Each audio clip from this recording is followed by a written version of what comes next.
అయితే ఈరోజు దేవుడు అనే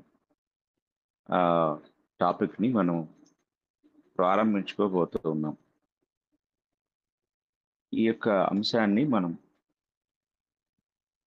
ధ్యానించుటకు దేవుడు కృప అనుగ్రహించారు.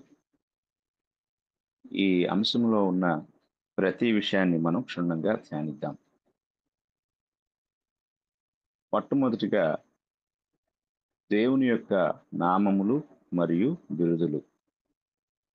దేవుని గూర్చి మనం ధ్యానిస్తున్నప్పుడు బైబిల్ గ్రంథంలో దేవునికి కొన్ని పేర్లు, అలాగే బిరుదులు కూడా ఉపయోగించడం జరిగింది. ఏది నామము అనగా పేరు, లేక ఏది బిరుదు అనేది మనము గ్రహిస్తూ చదవాలి. అప్పుడే మనకు స్పష్టంగా అర్థమవుతుంది. దేవుడు అనే పేరు మనం బైబిల్‌లో చూస్తున్న ప్రతి చోట పాత నిబంధనలో ఎలోహిం అనే మాట నుండి ఈ పేరు వచ్చింది. ఎలోహిం. ఈ ఎలోహిం అనే మాట హెబ్రీ భాషకు సంబంధించింది. హెబ్రీ భాషలో ఎలోహిం అన్నారు. ఈ మాట 2249 వచనాల్లో 2606 సార్లు రాయబడింది. ఇది దేవుని యొక్క వ్యక్తిగత నామం కాదు. జాగ్రత్తగా అర్థం చేసుకోవాలండి. చాలామంది ఇక్కడే కన్‌ఫ్యూజ్ అయిపోయారు. దేవుళ్ళు ఒక్కళ్ళా? ఇద్దరా? ముగ్గురా? కొంతమంది ముగ్గురు దేవుళ్ళున్నారని. కాదు కాదు బైబిల్ దేవుడొక్కడే అని అనేక చోట్ల రాయబడింది కాబట్టి దేవుడొక్కడే అని. ఇలాగా చాలా కన్‌ఫ్యూజన్‌కు లోనై గందరగోళమైన పరిస్థితి నేటి క్రైస్తవ సమాజంలో ఏర్పడింది. ముందుగా దేవుడు అనే మాట అది నామవాచకమా? అంటే పేరా? లేక క్రియానామమా? అంటే పనిని తెలియచేసే ఒక పేరా? ఏమిటి అనేది గ్రహించాలి. వ్యాకరణము భాషకు చాలా ప్రాముఖ్యమైనది.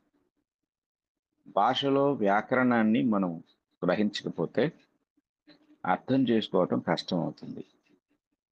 కనుక బైబిల్ చదివేటప్పుడు, అలాగే స్టడీ చేసేటప్పుడు అంటే ధ్యానించేటప్పుడు, పరిశీలించేటప్పుడు మనము వ్యాకరణాన్ని బాగా గ్రహించాలి. వ్యాకరణ పద్ధతిలో బైబిల్ చదివినప్పుడు కొన్ని సమస్యలకు పరిష్కారం దొరుకుతుంది. దేవుడు అనే పేరు ఒక వ్యక్తి యొక్క పేరు కాదు. ఫస్ట్ మనం తెలుసుకోవాల్సింది. దేవుడు అనగానే మనకు మనసులో ఒక వ్యక్తి గుర్తొస్తాడు. ఆ వ్యక్తి ఎవరైనా కావచ్చు. ఆయన యెహోవానా? లేక యేసుక్రీస్తా? లేక పరిశుద్ధాత్మ? ఇది మనం వెంటనే ఆలోచించడం ప్రారంభిస్తాం. కానీ అసలు వ్యక్తి పేరు కాదు. మొట్టమొదట గుర్తించాలి. దీన్ని అఫీషియల్ టైటిల్ అంటారు ఇంగ్లీష్‌లో. అఫీషియల్ టైటిల్ అంటే వృత్తిపరమైన నామం. ఒక వృత్తిని తెలియజేసేది. ఆయన కార్యనిర్వాహక నామము లేక బిరుదు అని చెప్పొచ్చు. అంటే ఆ వ్యక్తి చేసే పనిని తెలియజేసేదే ఈ దేవుడు అనే పేరు. మరలా మనం బాగా గుర్తుంచుకోవాల్సిన విషయం ఏమిటంటే, అది వ్యక్తి పేరు కాదు. అది ఒక పని పేరు. ఎగ్జాంపుల్ అంటే ఉదాహరణకి కలెక్టర్. కలెక్టర్ అనే పేరు ఒక వ్యక్తి పేరు కాదు. డాక్టర్, ప్రెసిడెంట్, మేనేజర్, తర్వాత డైరెక్టర్, ఇలా మనం చెప్పుకుంటూ పోతే అనేక వృత్తులను తెలియచేసే పేర్లు మనకు కనపడుతూ ఉంటాయి. అవేవి మనుషుల పేర్లు కాదు. అంటే వ్యక్తిగతమైన పేర్లు కాదు. కలెక్టర్ అనేది ఒక పని, ఒక అఫీషియల్ నేమ్ ఆర్ టైటిల్. ఆ ఆఫీస్ అలాగే ఉంటుంది. ఆ ఆఫీస్‌లో పని చేసే కలెక్టర్ మాత్రమే మారుతూ ఉంటాడు.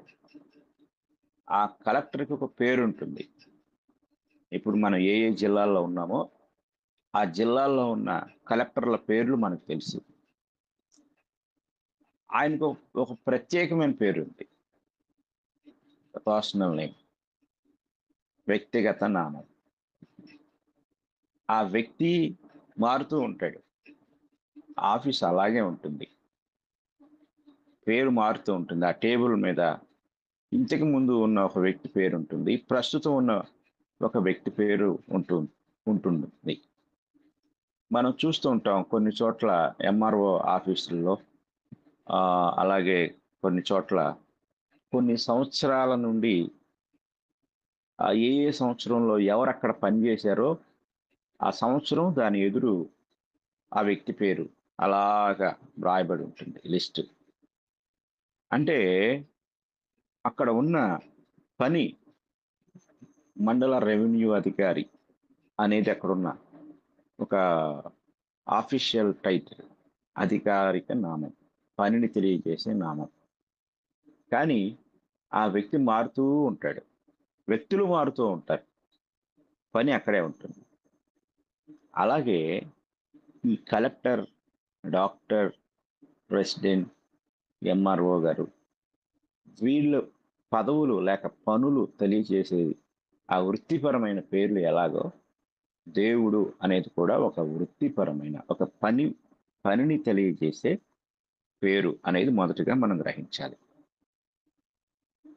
ఇప్పుడు ఈ ఈ యొక్క పేరుని మనం గమనిస్తుంది ఎలోహిం అనే పేరు మనం గమనించినప్పుడు దాన్ని ఇంగ్లీష్లో గాడ్ అని, తెలుగులో దేవుడు అని తర్జుమా చేయటం జరిగింది. ఈ ఎలోహిం అనే అనే పేరు మనం గమనిస్తే ఇది ఏకవచనం కాదు. మనం హీబ్రూ లాంగ్వేజ్లోకి వెళ్ళినప్పుడు ఇది బహువచనం. అంటే 2 అంతకంటే ఎక్కువ లేక 3 అంతకంటే ఎక్కువ. ఇంగ్లీష్ భాషలో ఇది స్పష్టంగా ఉంటుంది. ఏమని అంటే ఈ సింగులర్, ప్లూరల్ అంటే ఏకవచనం, బహువచనం. కానీ హెబ్రీ భాష ఆ విధంగా ఉండదు. ఇంగ్లీష్ భాషలో 2 పదాలు ఉంటాయి. సింగులర్ అలాగే ప్లూరల్ అంటే ఏకవచనం అనగా 1, బహువచనం అనగా 2 లేక అంతకంటే ఎక్కువ. కానీ హెబ్రీ భాషలో మనం 3 వచనాలను చూడగలం. 3 అంకెలు. అవి ఒకటి సింగులర్ ఏకవచనం అనగా 1, డ్యూయల్ అనగా ద్వివచనం అనగా 2కి సమానమైంది 2. మూడవది ఏంటంటే ప్లూరల్. ఇంగ్లీష్‌లో సింగులర్, ప్లూరల్ అనేది ఉంటే హెబ్రీ భాషలోకి వచ్చేసరికి సింగులర్, డ్యూయల్, ప్లూరల్ 3 మాటలు ఉంటాయి. అంటే ఏకవచనం, బహువచనం, ఆహ్, ఏకవచనము, అలాగే ద్వివచనం, బహువచనం. 1, 2 అలాగే 3 అంతకంటే ఎక్కువ. ప్లూరల్ అనగా 3 అంతకంటే ఎక్కువ. ఇది ఎలోహిం యొక్క భావం. ఎలోహిం అను మాట 3 అంతకంటే ఎక్కువ అనే అర్థం మనం గ్రహించాలి. ఆదికాండం 1 అధ్యాయము 1 వచనాన్ని మనం చదువుకుంటే ఆదియందు దేవుడు ప్రారంభమవుతుంది. ఆ ఆ దేవుడు అనే చోట ఎలోహిం అనే మాట హెబ్రీ బైబిల్‌లో మనకు కనపడుతుంది. అంటే అక్కడ ఒకటి అంతకంటే ఎక్కువ అనేది మనం గ్రహించగాలి. అంటే ఇంగ్లీష్‌లోకొచ్చేసరికి, హెబ్రీకొచ్చేసరికి 3 అంతకంటే ఎక్కువ.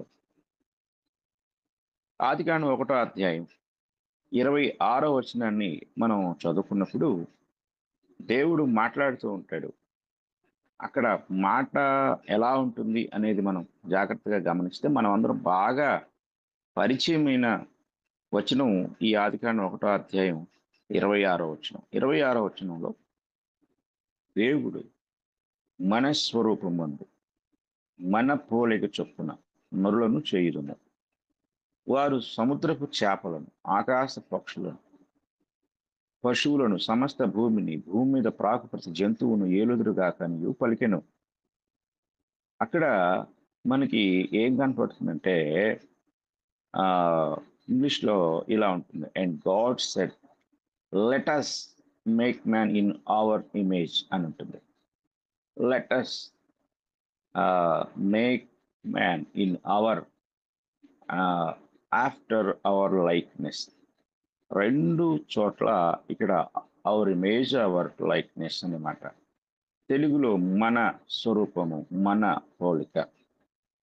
మనకి దేవుడు అనే అనే దాన్ని మనకు అర్థమయ్యే విధంగా ఒక వ్యక్తి అని అర్థం చేసుకుంటే, అక్కడ మన అనే ఉచ్చారణ సరిగా సరైంది కాదు.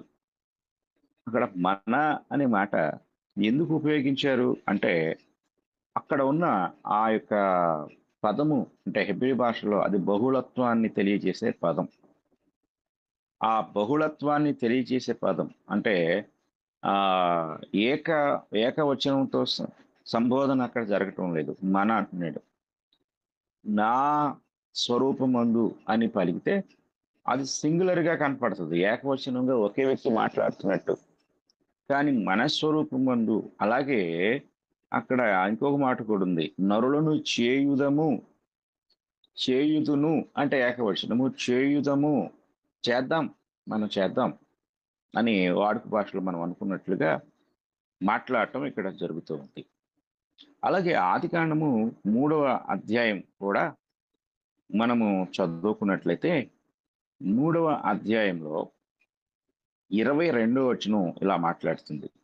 అప్పుడు దేవుడైన యెహోవా ఇదిగో మంచి చెడ్డలను ఎరుగునట్లు ఆదాము మనలో ఒకని వంటివాడాయెను. మనలో అన్నారు చూడండి ఇక్కడ. మనలో ఒకని వంటివాడాయెను.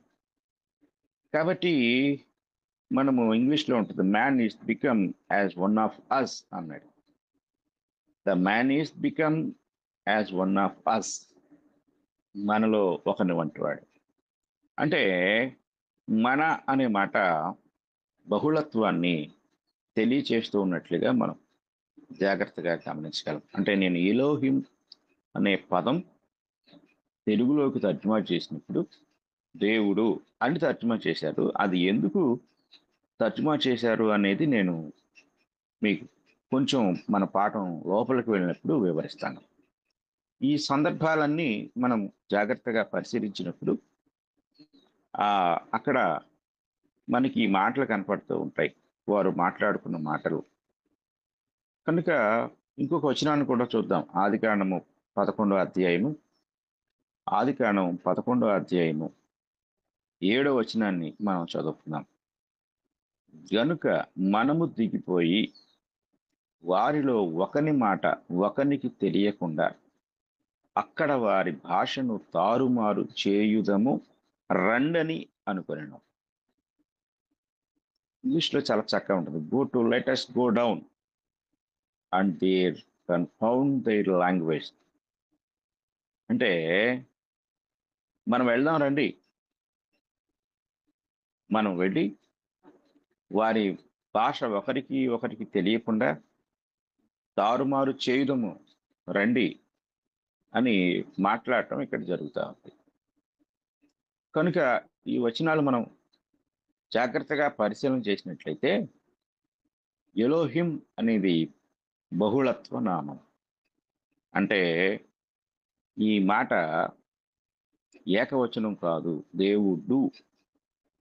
మనం అనుకుంటాం దేవుళ్ళు అంటే అది బహువచనం. దేవుడు అన్నారు కాబట్టి అది ఏకవచనం అనుకుంటారు. కానీ తెలుగులో ఉన్నట్లుగా అలా కాదండి. హెబ్రీ భాషలో ఈ ఎలోహిం అనే మాట యొక్క భావం ఇది అనేది మొదటిగా ప్రతి ఒక్కరూ గ్రహించాలని నేను మీకు తెలియజేస్తున్నాను.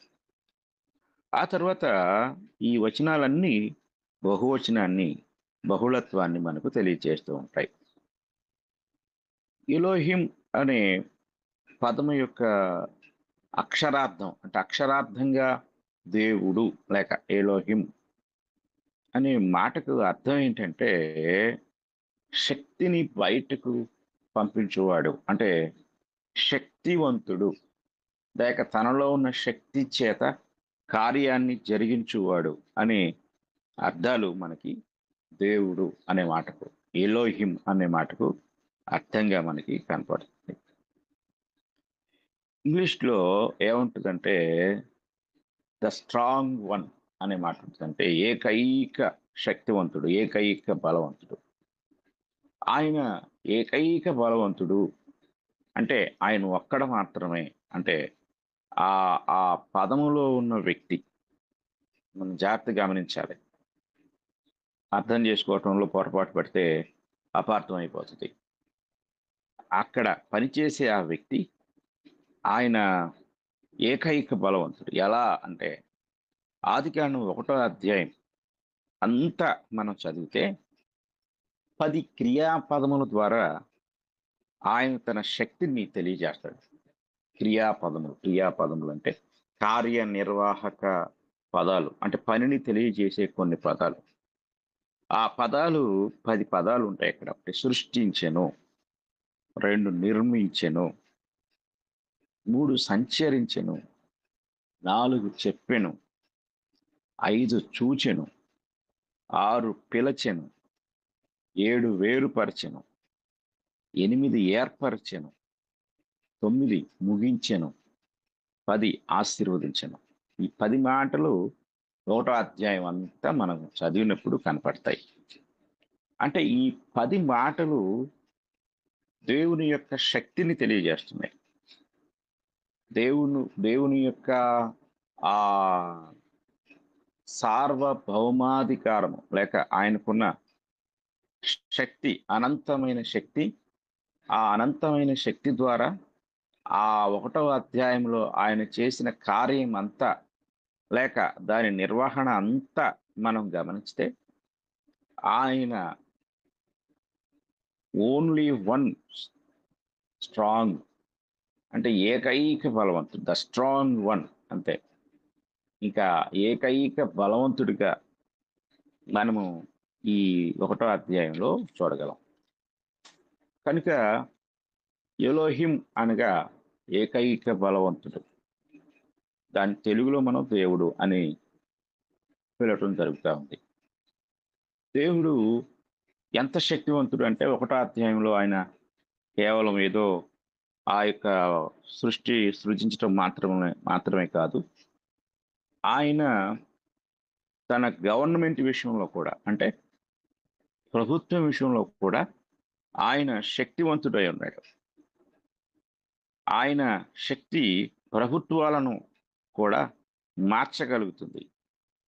ప్రభుత్వ అధికారులను కూడా ఆయన మార్చగల శక్తివంతుడై ఉన్నాడు. దానియేలు గ్రంథం 4వ అధ్యాయం 17వ వచనాన్ని మనం చదువుకున్నట్లయితే ఈ ఆజ్ఞ జాగరూకులకు దేవదూతల ప్రకటనను అనుసరించి జరుగును, నిర్ణయమైన పరిశుద్ధుల ప్రకటన అనుసరించి సంభవించును.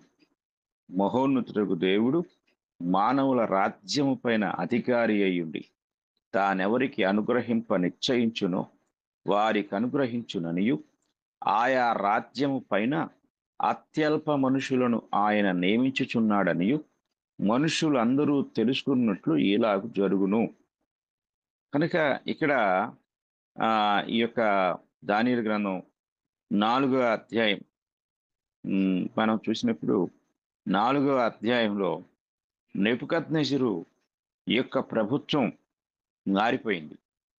నెబుకద్నెజరు యొక్క ప్రభుత్వము ఏ విధంగా మారిపోతుందో ముందుగానే దానియేలు ద్వారా దేవుడు మాట్లాడాడు. అంటే ఈ వచనంలో మనం గ్రహించవలసిన విషయం ఏంటంటే మహోన్నతుడగు దేవుడు మానవుల రాజ్యం పైన అధికారి అయ్యింది. అంటే ఈ ప్రపంచాన్ని ఏలే ఒక రూలర్, ఒక పరిపాలకుడు దేవుడు. ఆయన శక్తి ఎంత గొప్పది అంటే ప్రపంచాన్నే పరిపాలిస్తూ ప్రపంచ పరిపాలకుల యొక్క స్థితిగతులను తారుమారు చేయు అంతటి శక్తివంతుడు.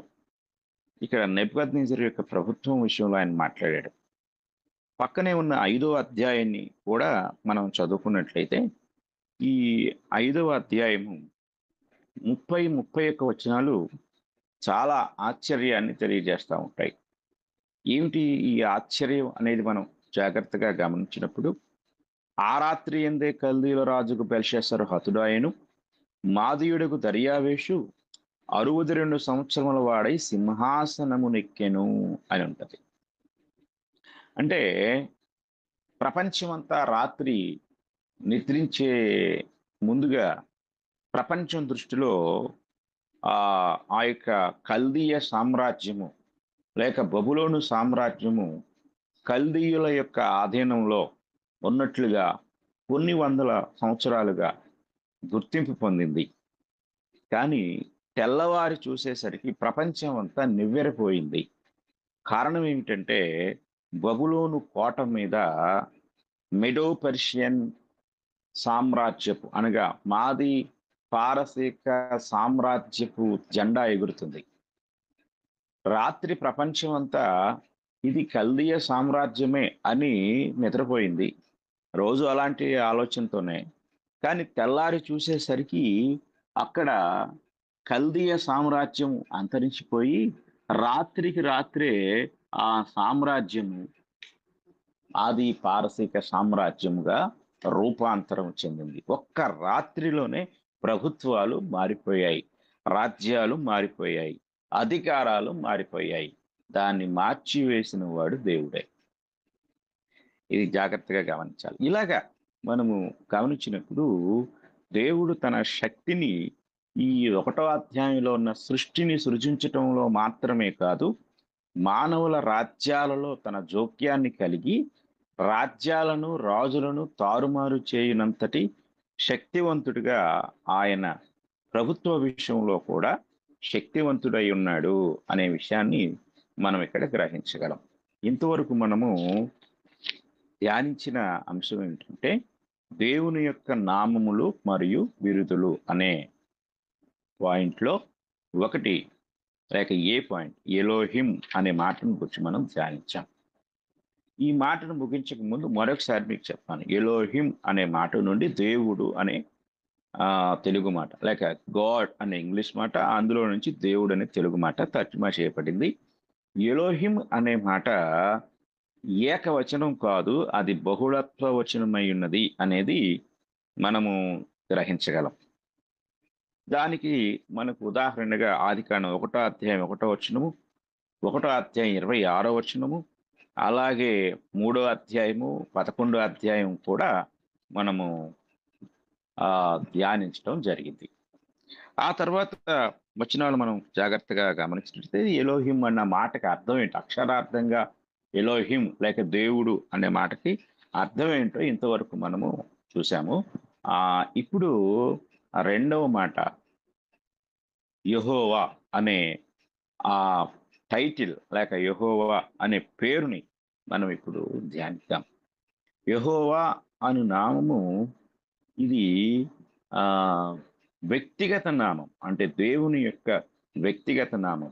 నేను ఇందాక చెప్పాను, ఒకటి ఏంటంటే అఫీషియల్ టైటిల్ అంటే పనిని తెలియజేసేది. రెండవది ఏంటి, ఇది ఏంటంటే దాని ద వెర్బల్ నౌన్ అంటారు. ద వెర్బల్ నౌన్ అనేది మనం ఆలోచించినట్లయితే అది కార్యనిర్వాహక నామము లేక బిరుదు. ఇప్పుడు మనం చెప్పుకునేది యెహోవా. ఈ యెహోవా అనే మాట హెబ్రీ భాషకు సంబంధించింది అయినప్పటికీ అది దేవుని యొక్క వ్యక్తిగత నామం అయి ఉన్నది. తెలుగు బైబిల్ మనం చదువుతున్నప్పుడు అనేక వందల వేల సార్లు పాత నిబంధన అంతట్లో కూడా యెహోవా యెహోవా యెహోవా అనే మాట కనపడుతుంది. కానీ ఇంగ్లీష్ బైబిల్లో మనం చూసినా లేక హెబ్రీ బైబిల్కి మనం వెళ్ళినా కూడా 39 పుస్తకాల్లో 4 సార్లు మాత్రమే ఇంచుమించు 4 సార్లు మాత్రమే యెహోవా అనే మాట మనకి కనపడుతుంది. ఈ యెహోవా అనే తెలుగు బైబిల్‌లో ఉన్న ప్రతి చోట ఇంగ్లీష్‌లో ఆ క్యాపిటల్ లెటర్స్ ఉంటాయి. పెద్ద అక్షరాల్లో లార్డ్ అనే మాట. లార్డ్ అనే మాట మనకు కనపడుతుంది.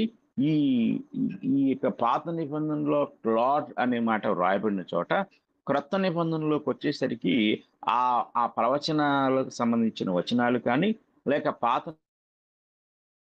వచనాలను క్రొత్త నిబంధనలో వ్రాసినప్పుడు పెద్ద అక్షరాలతో ప్రభువు అని తర్జుమా చేయటం జరిగింది.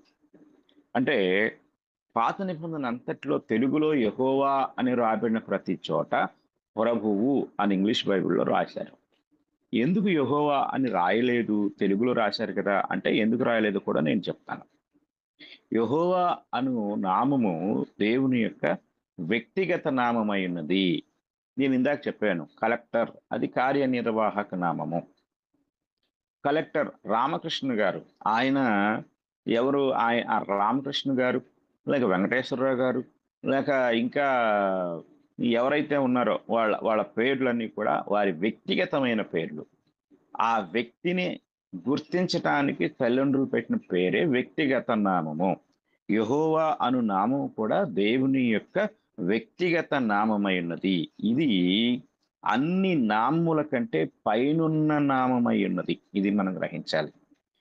యెహోవా అను మాటకు అక్షరార్థంగా అంటే లిటరల్ మీనింగ్ ఏంటంటే విమోచకుడు అని అర్థం. ఎక్కడైతే నేను చెప్పానుగా ఇంచుమించు 4 సార్లు ఉంటుందని, ఆ యెహోవా అని ఉపయోగించబడిన చోట అక్కడ ఆయన ఈ పని జరిగిస్తూ ఉంటాడు. ఏ పని జరిగిస్తూ ఉంటాడు అంటే, అక్కడ ఒక వ్యక్తి కావచ్చు, లేక కొంతమంది ప్రజలను కావచ్చు, విమోచిస్తూ ఉంటాడు. ఆయన విమోచించే సందర్భమే ఈ ఈ పేరు అక్కడ ఉపయోగించబడుతుంది. ఎందుకంటే యెహోవా అను మాటకు విమోచకుడు అని అర్థం. మనము దినవృత్తాంతముల గ్రంథం పాత నిబంధనలో దినవృత్తాంతముల గ్రంథము 2వ గ్రంథము 18వ అధ్యాయం 18వ అధ్యాయము 31వ వచనాన్ని మనం చదువుకున్నట్లయితే, కాగా యెహోషాపాతు కనబడుటతోనే రథాధిపతులు అతడు ఇశ్రాయేలు రాజునుకొని యుద్ధము చేయుటకు అతన్ని చుట్టుకొనిరి గాని యెహోషాపాతు మొర్రపెట్టినందున యెహోవా అతనికి సహాయము చేసెను. దేవుడు అతని యొద్ద నుండి వారు తొలగిపోనట్లు చేసెను. చూడండి, ఇక్కడ యెహోవా అని ఉంది, మరలా పక్కనే దేవుడు అని ఉంది. ఇది మనం జాగ్రత్తగా గమనించాలి. యెహోవా అనగా ఆయన ఏం చేశాడంటే ఆ అక్కడున్న వారందరూ కూడా యెహోషాపాతును ఆ చంపటానికి ఆయుధాలు ధరించి అతన్ని చుట్టుకున్నప్పుడు ఆయన దేవునికి ప్రార్థన చేశాడు. వెంటనే దేవుడు ఆయన విమోచించాడు, విడిపించాడు. అక్కడి నుండి ఎట్లనగా రథాధిపతులు అతడు ఇశ్రాయేలు రాజు కాడని తెలుసుకొని అతని తరుముట మాని తిరిగిపోయిరి. అది అది అక్కడ మనం చూడగలం. అక్కడ ఆయన యెహోషాపాతును విమోచించాడు. విమోచించిన సందర్భమే ఆ యొక్క సందర్భం. ఇలాగా యెహోవా అని డైరెక్ట్‌గా పాత నిబంధనలో వ్రాసిన ప్రతి చోట ఈ సందర్భాలు మనం చూడగలం. కొంతకాలం వరకు ఈ ఈ యొక్క యెహోవా నామం అనగా వ్యక్తిగత నామమైన యెహోవా అను నామమును యూదులు పెన్నుతో రాయటానికి మాత్రమే ఉపయోగించారు. కానీ పెదవులతో వారు పలికేవారు కాదు. ఎందుకంటే అది అత్యంత పవిత్రమైనది అని వారు తీర్మానించారు. అంటే అత్యంత పవిత్రమైన ఈ నామాన్ని మన పెదవులతో పలకకూడదు. పలికితే అది చాలా ప్రమాదం. కనుక కేవలము పెన్నుతో రాయటానికి మాత్రమే వారు ఇష్టపడేవారు. ఎందుకు పలకకూడదు అంటే, ఇక్కడ పలకటంలో కొంచెం ఇబ్బంది ఉంది. అంటే ప్రొనౌన్సియేషన్ అంటే ఉచ్చారణ చాలా కష్టమైంది. ఎందుకంటే ఈ యెహోవాని సింపుల్‌గా, తేలికగా తెలుగులో మనం చదువుతున్న ఈ మాటలు హెబ్రీ భాషలోకొచ్చేసరికి అక్కడ అచ్చులు లేకుండా ఉంటాయి ఆ పదాలు. అంటే ఏ భాషకైనా అచ్చులు, హల్లులు ఉంటేనే ఒక పదం యొక్క నిర్మాణము, దాని ఉచ్చారణ సులభ సాధ్యం అవుతుంది. కానీ హెబ్రీ భాషలో ఎలా ఉంటదంటే జేహెచ్, వీహెచ్ అనే 2 మాటలు ఇక్కడ కనపడతాయి. ఈ 4 అక్షరాలను ఎలా చదవాలి? కాబట్టి వాళ్ళు ఇప్పుడు మనం చదివాము జేహెచ్‌బీహెచ్ అని. ఇది చాలా తేలిగ్గా ఉంది. ఇందులో ఇబ్బందేం లేదు. కానీ దీనిని యూదులు ఉచ్చరించేటప్పుడు హెబ్రీలో జెహ్వెహ్ అని, జిహ్విహ్ అని, జెహ్వహ్ అని వాళ్ళు ఉచ్చరించేవాళ్ళు. అంటే ఒక ఖచ్చితమైన ఉచ్చారణ చేయలేకపోయేవారు. కాబట్టి వాళ్ళు యూదా లేఖికులు ఏం చేశారంటే దీనిని యెహోవాహ్ అని ఆ యొక్క హెబ్రీలో ఆహ్, ఒక పద నిర్మాణం చేశారు. అయినప్పటికీ కూడా ఇది పలకటంలో తేడా వస్తే మనము శిక్షించబడతాము. ఎందుకంటే నిర్గమకాండం 20 అధ్యాయం 7 వచనంలో ఆహ్, అక్కడ అంటాడు, యెహోవా నామమును వ్యర్థముగా ఉచ్చరింపకూడదు. యెహోవా తన నామమును వ్యర్థముగా ఉచ్చరింపు వానిని అక్కడ ఆయన క్ష క్షమించడు అనే మాట మనకు కనపడుతుంది. కనుక వారు యెహోవా అనే పేరును పలికే విషయంలో చాలా భయపడేవారు. ఇంకా ఈ ఈ మాటను లేఖికులు వ్రాసే ప్రతిసారి కూడా అంటే బైబిల్ రాస్తూ ఉన్నప్పుడు పాత నిబంధన లేఖనాలు రాస్తూ ఉన్నప్పుడు ఆ యెహోవా అనే మాట వచ్చినప్పుడు వాళ్ళు ఏం చేసేవారంటే వెంటనే రాయటం ఆపేసి స్నానం చేసి వచ్చి వాళ్ళ వాళ్ళ పెన్నులు కూడా శుద్ధి చేసుకొని ఆ పదాన్ని రాసేవాళ్ళు. ఆ పదాన్ని రాసిన తర్వాత మిగిలిన భాగాన్ని కొనసాగించేవారు. అలా కొనసాగిస్తూ మరలా యెహోవా అనే పదం ఎక్కడైతే వచ్చిందో మరలా లేసి, మరలా తమను తాము శుద్ధి చేసుకొని, తమ పెన్నును కూడా శుద్ధి చేసుకొని, ఆ ఒక్క మాటను రాసేసి, మరలా మిగిలిన భాగాన్ని కొనసాగించేవారు. అంటే వారు అంత భయపడేవారనమాట. ఆ యొక్క పదాన్ని పలకటంలో ముందుకొచ్చేవారు కాదు. అంటే ఉచ్చారణలో దోషం ఉంటే దేవుడు ఆహ్, య శిక్షిస్తాడేమో. ఎందుకంటే అది ఆయన వ్యక్తిగత నామం. ఆయన పేరుని మన పేరుని ఎవరైనా వంకరగా పలికారనుకోండి, అది దాని అర్థం మారిపోతుంది. కనుక దేవుని పేరుని సరిగా పలకాలి మనం. కాబట్టి అలా సరిగా పలకటం కష్టమవుతుంది కాబట్టి, అసలు ఆ పేరుని పలకకుండా వ్రాద్దాము అనుకున్నారు. వ్రాసేటప్పుడు కూడా వారు తమ దేహములను, వారు ఉపయోగించిన ఆ యొక్క పెన్నులను వారు శుద్ధి చేసుకొని వారు రాసేవారు. అంటే ఇలా వ్రాసే ప్రతిసారి అలా ఆ పద్ధతిని వారు కొనసాగించారు. అలా కొనసాగించిన తర్వాత వారు ఏం చేశారంటే ఇది చాలా కష్టతరమైంది. అంటే అంటే సమాజ మందిరాల్లో పలికేటప్పుడు కూడా ప్రజలందరూ పలికేటప్పుడు కూడా వాళ్ళందరూ కూడా స్నానం చేయాలి. కనుక ఇది చాలా కష్టతరమైంది.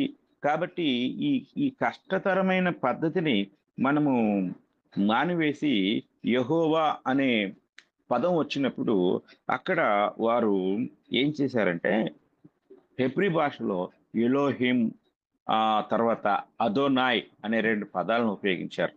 ఎలోహిం అనే పదం దగ్గర ఇంగ్లీష్‌లో గాడ్ అని ఉంటుంది.